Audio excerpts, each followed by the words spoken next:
Hello everyone, स्वागत है आपका फिजिक्स बाय विजय एकेडमी पर। जैसा कि आपको पता है, हम पीडब्ल्यू मॉड्यूल के क्वेश्चंस सोल्व कर रहे हैं, उनके जो कॉन्सेप्ट है वो समझ रहे हैं। मोशन इन प्लेन की एक्सरसाइज 2 उसके 20 क्वेश्चन तक हम कर चुके हैं।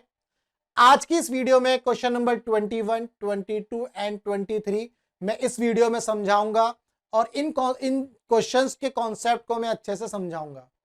तो क्वेश्चन को ध्यान से समझना है भाई। क्वेश्चन अगर आपको समझ में आ जाए, कॉन्सेप्ट समझ में आ जाए, तो वीडियो को लाइक करना और चैनल को सब्सक्राइब कर देना। तो चलिए, क्वेश्चन नंबर 21 क्या कहता है इसको ध्यान से समझेंगे। क्वेश्चन नंबर 21 बोल रहा है ए projectile is throne with a speed v। एक प्रोजेक्टाइल है, उसको किस स्पीड से फेंका है? v स्पीड से, एट एन एंगल थीटा। किस एंगल पर? थीटा एंगल पर, विद दी वर्टिकल। ये ध्यान रखना, वर्टिकल से फेंका है। किस स्पीड से? v स्पीड से। It's average velocity between the instants it crosses half the maximum height. हमें उस इंस्टेंट के बीच में एवरेज वेलोसिटी फाइंड आउट करनी है जब ये projectile half of the maximum height cross करेगा। तो इसको एक बार हम जो है डायग्राम की मदद से समझ लेते हैं। भाई मान लो ये आपका प्रोजेक्टाइल है और इस प्रोजेक्टाइल को हमने इस तरह से फेंक दिया। क्या ये बात क्लियर है? अब इस प्रोजेक्टाइल को जब हमने इस तरह से प्रोजेक्ट किया, ये इसकी हॉरिजॉन्टल लाइन हो गई और ये इसकी वर्टिकल लाइन हो गई। अब हमारे पास आ गई हॉरिजॉन्टल लाइन और वर्टिकल लाइन। हमने इस प्रोजेक्टाइल को किस वेलोसिटी से फेंका है भाई? v वेलोसिटी से। और वर्टिकल से कितना एंगल बन रहा है? थीटा। तो इसका जो हॉरिजॉन्टल कंपोनेंट होगा वो कितना हो गया? ये हो गया v sin थीटा। और वर्टिकल कंपोनेंट कितना हो गया इसका? ये वाला, ये हो गया v cos थीटा। ये आपने पढ़ा है, जिसके साथ थीटा बने वो cos थीटा, और जिसके साथ थीटा ना बने यानी कि उसके अपोजिट यानी कि परपेंडिकुलर वाला कंपोनेंट वो sin थीटा। ये आपने सारी चीजें पढ़ी है। अब क्या बोल रहा है कि जब ये projectile half of the maximum height, जब ये projectile half of the maximum height पर पहुंचेगा तो उन दो पॉइंट्स के बीच में हमें जो है एवरेज वेलोसिटी फाइंड आउट करनी है। मान लो ये वाला जो पॉइंट है ये मैक्सिमम हाइट है, ये जो पॉइंट है हमारा ये मैक्सिमम हाइट का पॉइंट है। ये आ गई भाई कैपिटल H, ये मैक्सिमम हाइट का पॉइंट है। अब ये जो पार्टिकल है मान लेते हैं यहां पर ये एक लाइन ड्रॉ करी और ये वाली जो हाइट हो गई ये h/2 हाइट हो गई, ये हाइट h/2 हो गई। और हमने इस लाइन को इस तरह से ड्रॉ किया यानी कि हॉरिजॉन्टल लाइन के पैरेलल, यानी कि ये पॉइंट और ये वाला पॉइंट ये सेम लेवल पर है, ये दोनों पॉइंट सेम लेवल पर हैं।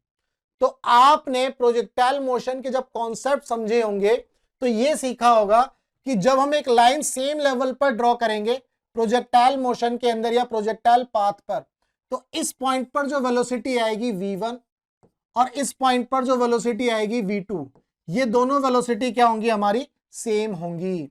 क्या ये बात पढ़ी है आपने? तो v1 और v2 क्या होंगी? सेम होंगी। ये आपने पढ़ा है।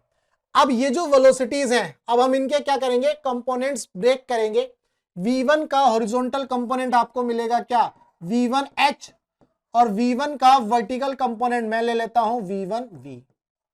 सिमिलरली v2 का हॉरिजॉन्टल कंपोनेंट मैं ले लूंगा v2h, और वर्टिकल कंपोनेंट हो जाएगा v2v। अब इस क्वेश्चन में यही बताना है कि भाई इस पॉइंट के बीच में 1 और 2 के बीच में, ये पॉइंट 1 है हमारा और ये 2 है, 1 और 2 के बीच में हमें एवरेज वेलोसिटी फाइंड आउट करनी है। 1 और 2 के बीच में हमें एवरेज वेलोसिटी फाइंड आउट करनी है। दैट मींस अगर मैं 1 और 2 की बात करूंगा तो v एवरेज हमें क्या करना है? v एवरेज हमारा हो जाएगा v1 प्लस v2 अपॉन में 2। इस तरह से हमें एवरेज निकाल देना है। लेकिन जो मुख्य बातें हैं, जो इंपॉर्टेंट बातें हैं जो आपको समझनी है वो क्या क्या है, उसको ध्यान से हम एक बार समझेंगे। सबसे पहली बात, ये v1 और v2 का जो मैग्नीट्यूड है, v1 और v2 का जो मैग्नीट्यूड है, एक तो वो सेम होगा। सबसे पहली बात तो ये ध्यान रखना। हॉरिजॉन्टल डायरेक्शन में अगर मैं एक सेम लेवल पर एक लाइन ड्रॉ कर दूंगा तो इस पॉइंट पर और इस पॉइंट पर जो वेलोसिटीज आएंगी वो सेम होंगी। ये कॉन्सेप्ट आपने पढ़ा है। अगर किसी को ये चीज समझ में नहीं आती तो भैया कमेंट कर देना, नहीं तो व्हाट्सएप पर पूछ लेना। तो V1 is equal to V2, ये मैग्नीट्यूड सेम हो गया। यहां पर एक एंगल बनेगा अल्फा और यहां एक एंगल बनेगा बीटा, ये एंगल अल्फा और ये एंगल बीटा भी सेम होंगे। जब ये एंगल और ये दोनों एंगल सेम हो गए, अब बात करते हैं वर्टिकल की, हॉरिजॉन्टल कंपोनेंट की। अब आपने पढ़ा है प्रोजेक्टाइल मोशन के अंदर हॉरिजॉन्टल डायरेक्शन में एक्सीलरेशन क्या होता है, जीरो। जब हॉरिजॉन्टल डायरेक्शन में एक्सीलरेशन जीरो होता है तो इसका मतलब हॉरिजॉन्टल डायरेक्शन में वेलोसिटी चेंज नहीं होती। दैट मींस आपकी जो हॉरिजॉन्टल डायरेक्शन की वेलोसिटी है वो v sin थीटा, यही v sin थीटा किसके इक्वल होगी, v1h के। ये किसके इक्वल होगी, v1h के। और यही हॉरिजॉन्टल डायरेक्शन इसकी भी होगी v2h के। दैट मींस हॉरिजॉन्टल डायरेक्शन की वेलोसिटी में कोई फर्क नहीं आता। प्रोजेक्टाइल मोशन में हॉरिजॉन्टल डायरेक्शन में जो भी वेलोसिटी आएगी वो सेम होगी। क्या ये बात क्लियर है? इनका जो मैग्नीट्यूड है वो सेम होगा क्योंकि एक्सीलरेशन जीरो होता है। अब बात करते हैं वर्टिकल की, अब बात करते हैं वर्टिकल कंपोनेंट की।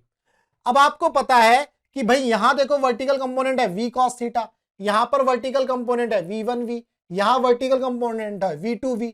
अब यहां पर अगर आप देखो वर्टिकल कंपोनेंट वो क्या होता है, जीरो, और यहां पर जो हॉरिजॉन्टल कंपोनेंट होगा वो किसके इक्वल होगा, वो v sin थीटा के ही इक्वल होगा, v sin थीटा के ही इक्वल होगा। ये आपने पढ़ा है।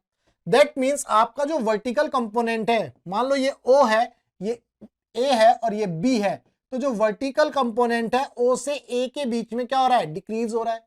भाई यहां v cos थीटा देखो कम होता जाएगा, कम होता जाएगा, इस पॉइंट पर जीरो हो जाएगा। a से b तक ये वर्टिकल कंपोनेंट फिर से बढ़ना शुरू हो जाएगा, a से b के बीच में ये वर्टिकल कंपोनेंट फिर से बढ़ना शुरू हो जाएगा। ये सारे कॉन्सेप्ट आपने पढ़े हैं। तो ये जो वर्टिकल कंपोनेंट चेंज होता है किसकी वजह से होता है, एक्सीलरेशन ड्यू टू ग्रेविटी की वजह से, ये g की वजह से ये कहानी सब हो रही होती है। तो अगर वर्टिकल कंपोनेंट की बात करें तो आप ध्यान से समझेंगे, देखो v2h सेम है, v2 सेम है, अल्फा सेम है, बीटा सेम है। तो अगर बात करूं मैं v1v और v2v, इन दोनों का जो मैग्नीट्यूड है वो भी सेम हो गया, इन दोनों का जो मैग्नीट्यूड है वो क्या हो गया, सेम हो गया। बट इन दोनों की डायरेक्शन अलग है, बट इन दोनों की डायरेक्शन क्या है, अलग है। डायरेक्शन क्या है, अपोजिट है। क्या ये बात क्लियर है? किसी को अगर ये नहीं समझ में आया, v1v और v2v जो मैग्नीट्यूड है वो सेम होंगे, कैसे होंगे प्रूव करना है तो आप व्हाट्सएप पर जाइए और मुझे कमेंट व्हाट्सएप करिएगा, मैं इसको बता दूंगा कि भाई ये सेम क्यों होंगे। तो v1v और v2v ये जो मैग्नीट्यूड है ये भी सेम हो गए। अब हम क्या करेंगे, अब हम इसको इस तरह से लिखेंगे कि भाई इस तरह से लिख लेंगे। मान लो v1 जो वेलोसिटी है, क्या मैं इस तरह से लिख सकता हूं v1 वेलोसिटी को, v1 h जो है v sin थीटा के है, तो v sin theta i cap plus v1v हमारा क्या है, मैग्नीट्यूड सेम है बट डायरेक्शन अलग है, तो v1v j कैप। क्या मैं इस तरह से लिख सकता हूं, हमने इसको वेक्टर फॉर्म में लिख लिया। अब मैं v2 को लिख लेता हूं, v2 को क्या लिखेंगे, v sin theta i cap, क्योंकि ये दोनों सेम डायरेक्शन में है। अब v2v अपोजिट डायरेक्शन में, तो क्या मैं इस तरह से लिख सकता हूं, v2v j कैप। क्या ये बात क्लियर है जी? बहुत बढ़िया। अब हमने क्या करा, इसको डायरेक्शन विद डायरेक्शन लिख लिया, यानी कि वेक्टर फॉर्म में हमने लिख लिया। अब हम क्या करेंगे, v एवरेज जो हमारा फॉर्मूला था, अब इसको भी वेक्टर फॉर्म में ही लिख लो, v1 plus v2 vector form में अपॉन में 2। हम इसी फॉर्मूले को यूज करेंगे और ये सारी वैल्यूज रख देंगे। तो v एवरेज हमारा क्या आ जाएगा, v sin theta i cap plus v1v, ये आ गया j कैप। इसके बाद v sin थीटा प्लस में v sin theta i cap, ये आ गया माइनस v2v j कैप। क्या ये बात क्लियर है? अब चूंकि v1 और v1v और v2v के मैग्नीट्यूड सेम है, दैट मींस ये जो मैग्नीट्यूड है ये मैग्नीट्यूड सेम है, डायरेक्शन अपोजिट है, तो ये कैंसिल आउट हो जाएंगे। क्या ये बात क्लियर है भाई? वेक्टर फॉर्म में आप इसको आराम से काट सकते हो, ये मैग्नीट्यूड सेम है, ये माइनस माइनस है तो ये माइनस ए प्लस है, तो ये कैंसिल आउट हो जाएंगे। और डिवाइडेड बाई क्या था आपका, 2, डिवाइडेड बाई क्या था, 2। तो v एवरेज आपका कितना आ गया, v एवरेज आया 2v sin theta, 2v sin theta i cap upon में 2, ये 2 से 2 कैंसिल हो जाएगा तो आपको मिला v sin theta I cap. That means v sin theta क्या है? मैग्नीट्यूड। v sin थीटा क्या है? मैग्नीट्यूड। और आई कैप क्या रिप्रेजेंट कर रहा है? जो वेलोसिटी है वो हॉरिजॉन्टल डायरेक्शन में राइट साइड की तरफ है। हॉरिजॉन्टल डायरेक्शन में कहां है? राइट साइड की तरफ। तो यहां पर यही है, ये जो आई कैप है ये प्रूव कर रहा है कि ये v sin थीटा है और कैसा है? ये हॉरिजॉन्टल है। And in the plane of projection, plane of projection मतलब देखो ये हॉरिजॉन्टल लाइन है, ये वर्टिकल लाइन है, तो ये वाला प्लेन, जिस प्लेन में ये डायग्राम बना है, इस प्लेन में अगर हम ध्यान से देखें तो ये जो v sin थीटा है ये क्या है? ये इस प्लेन के अंदर है और हॉरिजॉन्टल डायरेक्शन में है। क्या ये बात क्लियर है? उम्मीद करता हूं आपको कॉन्सेप्ट समझ में आ गया कि भाई जब ये projectile half of the maximum height को क्रॉस करेगा तो इस इंस्टेंट पर और इस इंस्टेंट के बीच में हमें, इस इंस्टेंट और इंस्टेंट के बीच में एवरेज वेलोसिटी फाइंड आउट करनी थी। तो हमने v1 पर देख ली और v2 पर देख ली, तो हमने इन पॉइंट्स को कंसीडर नहीं किया क्योंकि ये पॉइंट और ये पॉइंट एक तरह से, ये क्योंकि सिमेट्रिक फिगर है ना, ये सिमेट्रिक फिगर है, तो इसी वजह से मैंने इस पॉइंट और इस पॉइंट को कंसीडर करते हुए एवरेज वेलोसिटी फाइंड आउट कर ली है। क्या ये बात क्लियर है? आपको बस इसमें यही समझना है कि जब भी हम प्रोजेक्टाइल मोशन के अंदर एक सेम लेवल पर एक लाइन ड्रॉ कर देंगे, सेम लेवल पर एक लाइन ड्रॉ कर देंगे, तो जैसे 1 और 2 पॉइंट पर जो वेलोसिटीज आएंगी वो सेम होंगी। कैसे सेम होंगी ये मैं बता चुका हूं। अगर आपको इसमें कोई डाउट है तो आप मुझे व्हाट्सएप पर कमेंट कर दीजिएगा, मैं आपका ये डाउट क्लियर कर दूंगा। वीडियो में कमेंट कर दीजिएगा, वहां क्लियर कर दूंगा, जैसे आपकी इच्छा। तो उम्मीद करता हूं क्वेश्चन नंबर जो है 21 ये आपको क्लियर हो गया होगा, इसका जो कॉन्सेप्ट है अच्छे से समझ में आ गया है। अब हम आगे बढ़ेंगे क्वेश्चन नंबर 22 की तरफ। क्वेश्चन नंबर 22 पर बढ़ने से पहले मैं आपसे एक बात बोल देता हूं भाई, अगर कॉन्सेप्ट समझ में आ गया तो वीडियो को यार लाइक कर देना और चैनल को सब्सक्राइब कर देना। अगर आप चैनल पर सब्सक्रिप्शन बढ़ाओगे तो मुझे मोटिवेशन मिलेगा और मैं ज्यादा से ज्यादा वीडियो बनाऊंगा और ज्यादा से ज्यादा अच्छे से कॉन्सेप्ट को क्लियर करूंगा। तो चलिए अब आगे बढ़ते हैं क्वेश्चन नंबर 22 की तरफ। अब क्वेश्चन नंबर 22 को पढ़ते हैं। क्वेश्चन नंबर 22 कह रहा है during projectile motion, projectile motion के दौरान acceleration of A particle at the highest point of its trajectory is, acceleration of A particle at the highest point of the trajectory क्या होगा, ये हमें बताना है। चलिए क्वेश्चन को ध्यान से समझेंगे, बहुत आसान है। ये तो बेसिकली प्रोजेक्टाइल मोशन का जो कॉन्सेप्ट है उसी में ही फिक्स है, उसी से ही आपको ये चीज पता चलेगी। मान लो ये बॉल है, इसको प्रोजेक्टाइल मोशन में फेंका गया है, ये हॉरिजॉन्टल लाइन है, ये वर्टिकल लाइन है। अब आपको पता है कि जो जी है, जी हमारा होता है एक्सीलरेशन ड्यू टू ग्रेविटी, जी हमारा होता है एक्सीलरेशन ड्यू टू ग्रेविटी।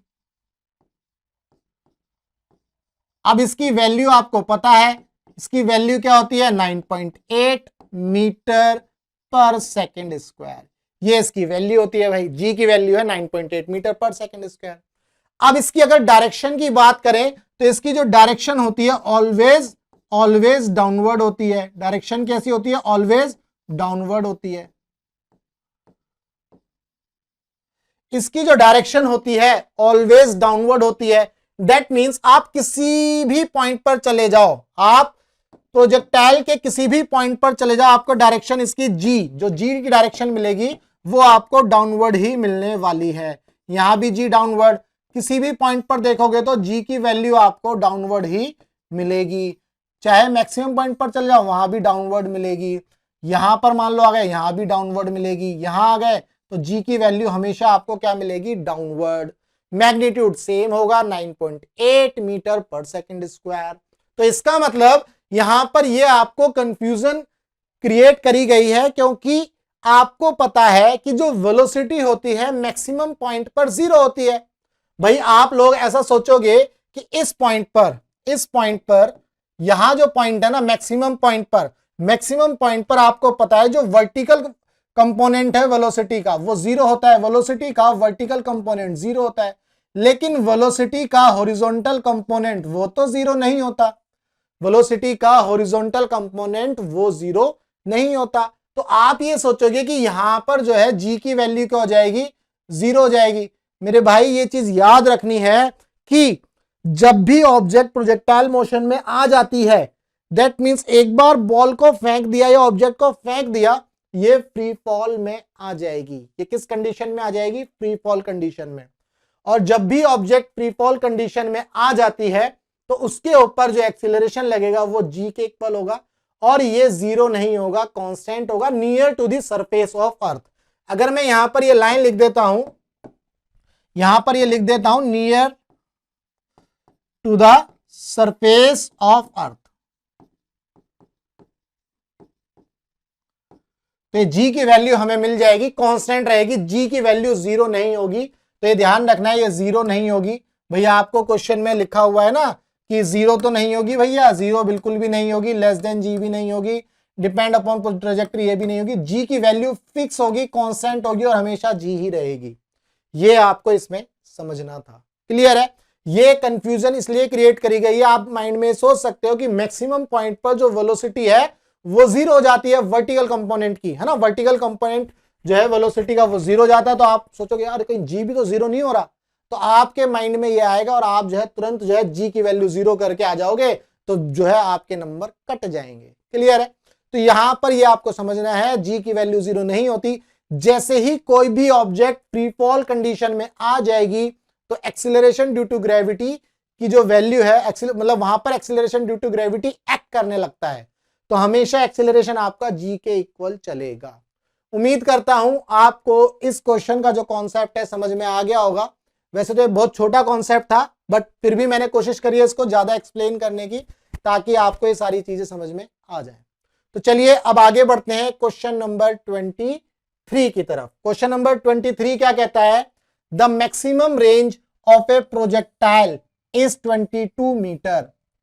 जो मैक्सिमम रेंज है किसी भी प्रोजेक्टाइल की वो कितनी है? 22 metre. When it is thrown at an angle of 15 degree, जब हम इसको 15 डिग्री के एंगल पर फेंकेंगे with the horizontal, then its range will be. इसकी जो रेंज होगी वो कितनी होगी, ये हमें फाइंड आउट करना है। अब आपको पता है कि मान लो ये प्रोजेक्टाइल है ना, प्रोजेक्टाइल यानी कि इस ऑब्जेक्ट को हमने फेंका, किसी भी ऑब्जेक्ट को अगर हम फेंकेंगे उसी ऑब्जेक्ट को हम प्रोजेक्टाइल बोलते हैं। मान लो ये ऑब्जेक्ट है, इस ऑब्जेक्ट को हमने v वेलोसिटी से फेंक दिया, इस ऑब्जेक्ट को हमने मान लो यहां पर v वेलोसिटी से फेंका, इनिशियल वेलोसिटी u ले लेते हैं, चलो u से फेंका और ये एंगल थीटा बनाया। तो ये आपको पता होता है, ये जो है u cos थीटा होता है, हॉरिजॉन्टल कंपोनेंट होता है ux, और uy कितना होता है?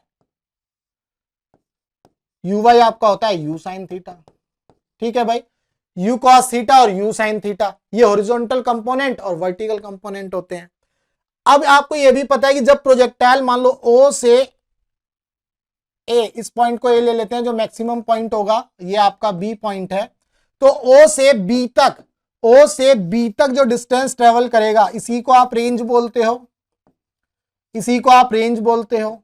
और ये रेंज आप कैसे कैलकुलेट करते हो भाई? रेंज क्या है? एक तरह से डिस्टेंस। रेंज क्या है? डिस्टेंस। तो मैं आपको ये सिखा रहा हूं कि रेंज का फॉर्मूला याद करने की जरूरत नहीं है, हमेशा आपको इसका कोई भी फॉर्मूला याद करने की जरूरत नहीं है, ध्यान से रखना है, कॉन्सेप्ट को समझना है। देखो OB क्या है हमारा? रेंज। OB क्या है हमारा? रेंज। अब रेंज क्या है? डिस्टेंस। तो डिस्टेंस क्या होती है भाई? हॉरिजॉन्टल डायरेक्शन की velocity u cos theta into time of flight. भाई O से B तक जो है टाइम ऑफ फ्लाइट आपको याद रखना है। अब ये जो टाइम ऑफ फ्लाइट है ये आपको पता होता है, कितना होता है? u cos theta into 2u sin theta. ये मुझे याद है, 2u sin थीटा अपॉन में g। तो यहां से आपका क्या फॉर्मूला बन जाता है? u square 2 sin theta cos theta upon में g। तो इसका मतलब आपको ये फॉर्मूला मिला u square sin 2 theta upon में g। ये आपका रेंज होता है। अब क्वेश्चन में बोल रहा है कि भैया मैक्सिमम रेंज जो है, मैक्सिमम रेंज कितनी है? 22 आर मैक्स। अब आप एक चीज बताओ, आर मैक्स मैक्सिमम रेंज कब होगी? देखो u जो है, जब हमने इसको u वेलोसिटी से फेंका तो ये तो u फिक्स हो गई, g भी आपकी फिक्स हो गई, u फिक्स g फिक्स, तो सिर्फ थीटा की वैल्यू जो है वेरिएबल है। तो sin 2 थीटा, अगर थीटा की वैल्यू 45 ले ली जाए तो आपको रेंज मैक्सिमम मिल जाएगी, that means u square upon में g। यू स्क्वायर अपॉन में g, this is the R max. और ये कब है? जब थीटा की वैल्यू 45 डिग्री है, ये आपने पढ़ा होगा। तो यहां पर हमें आर मैक्स मिल गया यू स्क्वायर बाई जी, है ना। तो यू स्क्वायर अपॉन में जी जो है आपको दिया हुआ है किसके इक्वल है? आर मैक्स 22 मीटर के। अब ये क्वेश्चन में बोल रहा है कि अगर हम इसी प्रोजेक्टाइल को कितने एंगल पर फेंक दे भैया? 15 डिग्री के एंगल पर। अगर हम इसको 15 डिग्री के एंगल पर फेंक देते हैं तो हमारी रेंज क्या होगी? मान लो ये आर डैश है और यू स्क्वायर अपॉन में जी, फॉर्मूले में देखो यू स्क्वायर अपॉन में जी साइन 15 डिग्री 2 इंटू 15 डिग्री। अब आप ध्यान से देखो यू स्क्वायर अपॉन में जी ये किसके इक्वल है? ये तो इसके इक्वल है 22 के। सिंपल सिंपल जो है आराम से वो वैल्यू इसमें रख दो, 22 इंटू साइन 2 इंटू 15 यानी कि साइन 30। साइन 30 की वैल्यू 1/2। मैं यहां लिख देता हूं साइन 30 की वैल्यू क्या होती है? 1/2। तो ये 2 से ये 22 कैंसिल हो जाएगा तो आपको मिलेगा 11 मीटर। तो आर डैश आपको कितना मिल गया भाई? 11 मीटर। तो इस हिसाब से आपका फोर्थ ऑप्शन जो है करेक्ट है। इस हिसाब से आपका फोर्थ ऑप्शन करेक्ट है। तो क्वेश्चन में जो है आपको ये चीजें समझनी है कि हम जो है इन चीजों को किस तरह से कर सकते हैं। यहां पर ये मैंने एक तरह से रेंज को डेराइव किया है, मैंने आपको सिखाया है। जब मैं खुद करूंगा तो मैं ये फॉर्मूला याद नहीं रखूंगा। मुझे याद है you cos theta into T, यानी कि you cos theta into time of flight, सिर्फ एक यही फॉर्मूला मुझे याद है। और टाइम ऑफ फ्लाइट को हम किस तरह से याद रखते हैं? 2u sin थीटा अपॉन में जी। टाइम ऑफ असेंट होगा u sin थीटा अपॉन में जी, टाइम ऑफ डिसेंट होगा u sin थीटा अपॉन में जी। दोनों को ऐड कर दिया 2u sin थीटा अपॉन में जी। सिर्फ टाइम ऑफ फ्लाइट का फॉर्मूला याद रखना है, बाकी इसमें कोई फॉर्मूला आपको याद नहीं रखना। आराम से ये सवाल हो जाते हैं। अगर आपको इक्वेशंस ऑफ मोशन लगानी आती है तो इसका कोई भी फॉर्मूला आपको याद करने की जरूरत बिल्कुल भी नहीं है। क्लियर है? तो उम्मीद करता हूं आपको क्वेश्चन नंबर 23 का जो आंसर है वो भी समझ में आ गया, कॉन्सेप्ट जो है वो समझ में आ गया। अगर आपको ये जो 3 क्वेश्चन मैंने कराए 21, 22 एंड 23 पीडब्ल्यू मॉड्यूल के, अगर आपको अच्छे से समझ में आ गए तो भाई वीडियो को लाइक कर देना, चैनल को सब्सक्राइब जरूर कर देना। अगर आपको फिजिक्स में कोई भी डाउट है तो आप मुझे व्हाट्सएप कर सकते हैं, नंबर मैंने यहां दिया हुआ है। आप टेलीग्राम पर ग्रुप भी ज्वाइन कर सकते हैं और चैनल को भी सब्सक्राइब कर सकते हैं फिजिक्स बाय विजय एकेडमी पर। और अगर आपको इसका पीडीएफ चाहिए तो आप वेबसाइट विजिट करिए www.vijayacademy.in, वहां पर मैं इसका पीडीएफ डाल दूंगा। एक रिसोर्स का टैब होगा, वहां से आप इसका पीडीएफ डाउनलोड कर सकते हैं। तो चलिए मिलते हैं हम अपनी नेक्स्ट वीडियो में, जिसमें हम आगे के क्वेश्चन करेंगे 24 एंड 25। जो नेक्स्ट क्वेश्चन करेंगे इसके आगे स्टार्ट करेंगे।